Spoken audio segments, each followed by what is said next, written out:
Hey everybody, Tuco here from the channel Wax Ecstatic. This is a brand new channel, so I figured I would just take a little bit of time here to introduce myself to you, let you know what you can expect from my channel in the future. I'll be doing on this channel. I'll be doing vinyl finds, reviews, recommendations. I'll probably even take you out with me while I do some digs. I know a lot of people, I like watching that sort of thing, watching people flipping through records and stuff. I'll be doing some contests, entries. I'll probably have some contests of my own too, I'm sure. Some needle drops and other stuff like that. But another thing that I want to share with you on future videos is, over the years of collecting records, I've just come up with lots of tips and tricks, secrets of how to get great records for really cheap, or for a lot cheaper. I find that a lot of people pay more for records than they have to at times. Some records, you got to pay up for them, but sometimes you don't. You can get a lot of great records for a lot cheaper than I think a lot of people are paying for them. In future videos, I want to share some of my tips and tricks about how you can get great deals on records too. So make sure you subscribe to the channel so you don't miss any of those secrets I'll be revealing. So let me tell you a little bit about me. In addition to collecting music, I'm also a musician. I've played bass in bands since 1987. I'll show you some of the things that I've done. Like my first band. Here's the first demo from my first band. My first band was called Diabolic Possession. We started, can you see that right? We started in 1987. This demo here, by the way, is super rare. Only one of these has gotten out into the wild on purpose. Now, there may be personal copies from band members that who knows what happened to them or whatever. But we actually made that demo that initially to get us a gig, get us on a gig or whatever. But okay, then later on we recorded Ripped to Pieces EP. And Ripped to Pieces was then released on CD by Ground Zero Entertainment. You can see that. It's got this slimline, I don't know what you call that case, but these are really hard to come by too, by the way. They almost never come up for sale. They usually go like about $40 or something if you can find them on Discogs or something. But we did do this CD, Dark Seraphim, and when this was released by Assaulter Productions, sorry about the glare on there, it also included that it's got 4 tracks on it, Dark Seraphim does, but it also included as a bonus all of the Ripped to Pieces EP. So it is like, this is not as hard to come by. Also, I played in a band called Nosferatu. This is our first release, Plague of Doom. We self-produced that one, and then we recorded. This is For the Blood Is Life, which was released on Wild Rags Records. I'm sure a lot of you metal collectors are familiar with that label. I also did. I recorded. I wasn't actually in the band, but some good friends of mine. I recorded with them back in the day. A band called Xenomorph. I played on their Subspecies demo, and later on, then after I was, I just recorded on their demo, and then after that, they recorded the Imperial Regime's full-length release.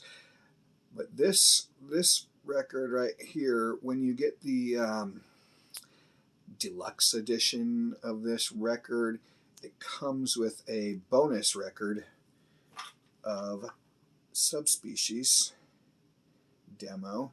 So this record right here is the only vinyl that I appear on. The the deluxe version of that has me on it. Another thing I did in 2006, I had a gig playing bass for Thor. I'm sure a lot of you guys know who Thor is. He did Only the Strong record in the mid 80s, and a heavy metal, hard rock, heavy metal guy. So I did 2 US tours playing bass for Thor. 2006, that would have been his Devastation of Musculation album tour. So some of my hobbies, I'm really into bushcraft, wilderness survival, if you know what that is, where you go out into the woods with nothing but your knife or whatever, and you or just having the skills to be able to survive in the woods, building shelters and being able to start fires with no lighters or whatever, just that sort of thing. I'm really hardcore into that sort of thing. Me and a bunch of my friends go and do that sort of stuff all the time. Also into old bicycles, building old bicycles, rat bikes. I like to do kind of, what rat rods are. Well, I like to do rat bikes from bicycles from the from like the 1940s and stuff is what I really like, the big fat tire bicycles. Also, I got a 69 Jeepster Commando that I'm working on. I'm not restoring it really, but I'm just getting it all up and running good and everything. Also, I haven't done this in years, but I used to do what's called art cars, which is where you take a car and you create it, you turn it into a piece of art, basically a rolling piece of art. Where I've done a few of them, but my main ones were a car called Wealth and Hell-Being, which reminds me, I forgot to mention one of my bands. Filthy Few was another one of my bands that I did. Speaking of Wealth and Hell-Being, here's our album. Filthy Few, Wealth and Hell-Being, released on Ass End Records. But anyway, so I did that car, a Lincoln Continental Town car, like 21-foot long car that I totally covered in pennies. It had 666 on the side and broken mirrors. I also did a motorcycle bone shaker. It's called a 1972 Yamaha XS2 XS650. I put a coffin sidecar on it, and it had a suicide shift that was a human spine, and all the lights on it were skulls, and all the metal on it, the the tank and the fenders and stuff. I covered that in pennies too, so it was kind of like my other car, Wealth and Hell-Being. Also, another hobby, one of my favorite things to do, period, is going to thrift stores and garage sales and that sort of thing, just treasure hunting for stuff. So that's how I get a lot of this sort of stuff. My music taste is all over the place. If you want to, if you want to label me as one thing, I guess you would call me a metalhead. But my music taste is all over the place. In fact, I'm wearing a shirt right here. My favorite band is a band called Voivod from Canada. But I listen to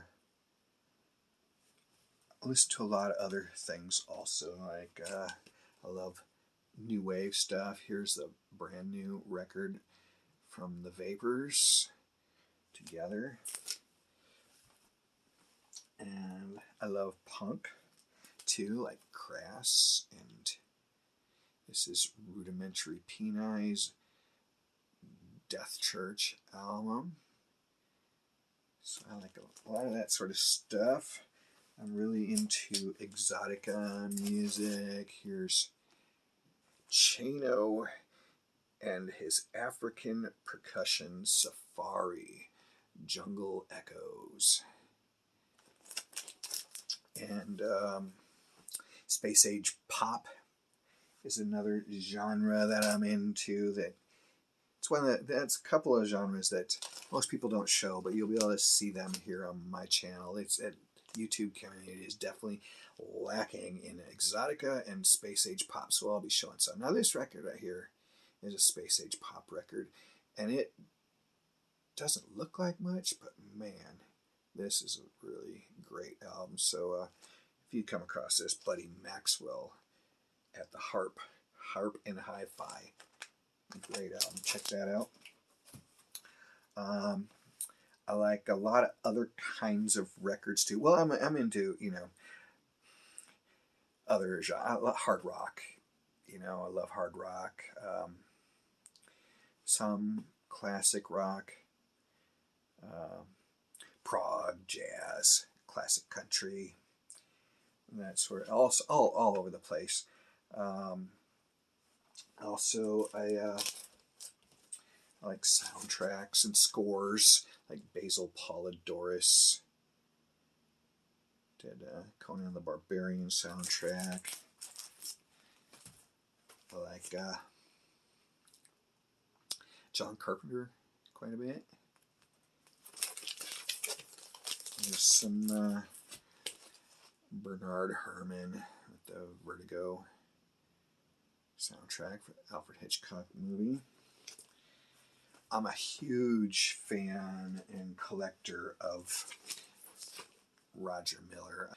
This is one of his early ones, Wild Child. He was known he did the music for Disney's Robin Hood. This is a Mexican version of that record on red vinyl. And the songs on this are sang in Spanish. So that's a pretty interesting piece from my Roger Miller collection. Also, whenever I'm out thrifting and stuff, and I find really goofy stuff, I always got to pick them up. Like, stupid things like this. Whatever, have a bunch of friends over, pound some beers, and listen to this. That's a party right there. Speaking of partying, music to knit by. In case you ever wanted to know what the Bible says about drugs.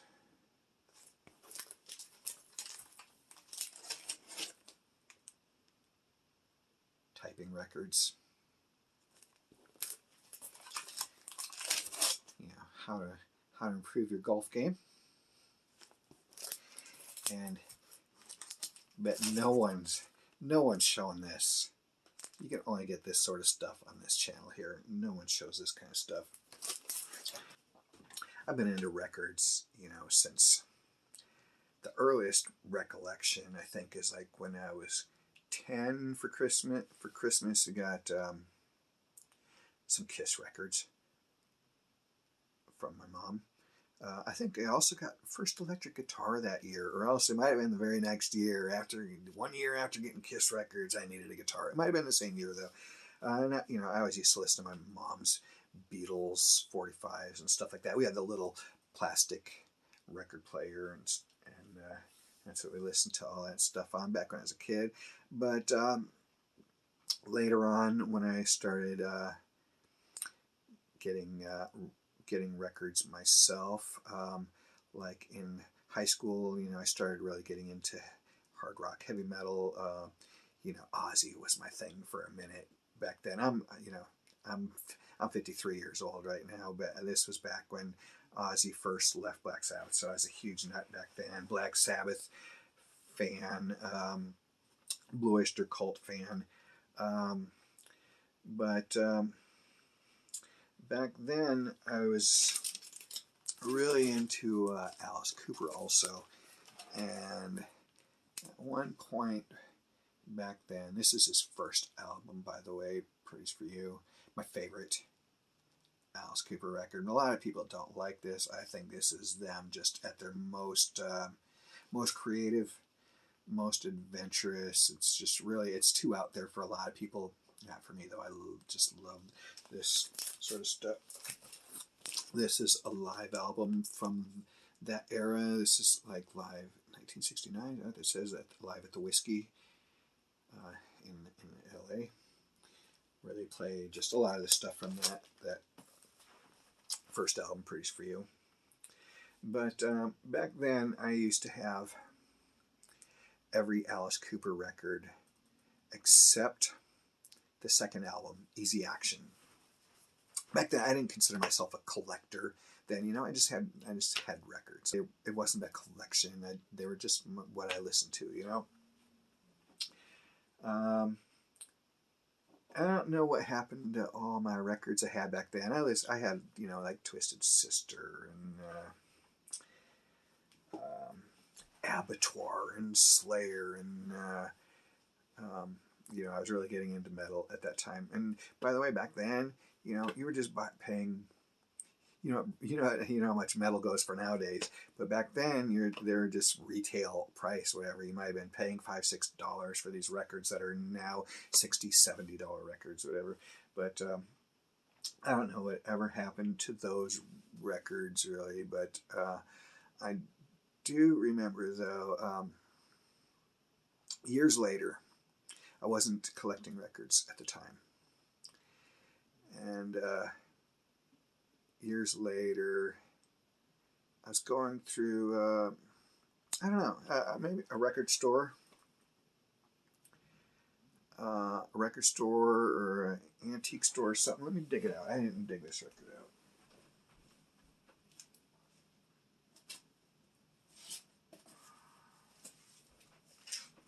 And I came across this Alice Cooper Easy Action, the one record that I did not own back in the day when I had all of his records except this one. So I picked that up and I fell in love with it. That's actually when I really started getting into the early stuff like Pretty's for You. I didn't really like Pretty's for You way back in the day. I was into, all the horror songs that he did or whatever, and Pretty's for You was just too weird for me. But once I got that Easy Action record, then I really got bitten by the bug of trying to get all the Alice Cooper. Then I really started becoming a collector, I think, at that time. And I really, I went crazy on Alice Cooper records and stuff. Also, about that time, I got a job at a record store. So my taste in music actually widened quite a bit. I got exposed to a lot more things. So that's when my taste really expanded into lots of other genres and stuff. Before I got the job at the record store, I was it was cassettes for me at that time. You know, I was young and poor, and that was the thing. It was really before CDs, and CDs were just starting to come out and everything. But I was doing cassettes, and I had like several hundred. I still got most of my cassettes. You can't see them on here. They're up above. Um, when I got the job at the record store, um, CDs were really actually a thing, really being the main thing, whatever, at that time. But I didn't even have a CD player at the time, and I only owned like 10 CDs.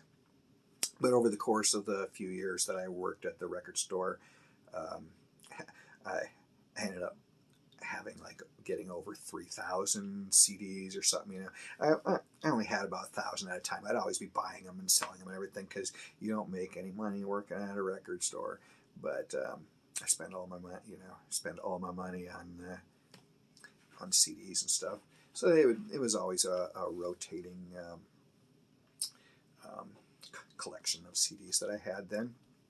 Throughout time, I'd always like got records, but I never really considered myself a big collector of records up until, handful of years ago. Once this record craze started again, I got bitten by the bug, um, and over the last several years, I've accumulated like, I don't know, easily over 3,000 records right now.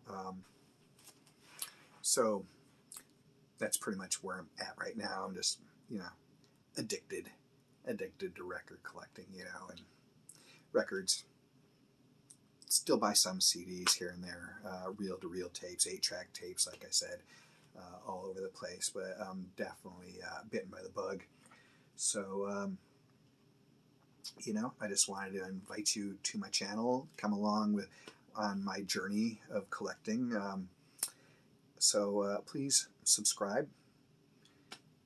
Subscribe to my channel so you don't miss any of my videos. Comment below, let me know what you think. Thanks for watching, and you guys have a good one. See you next time.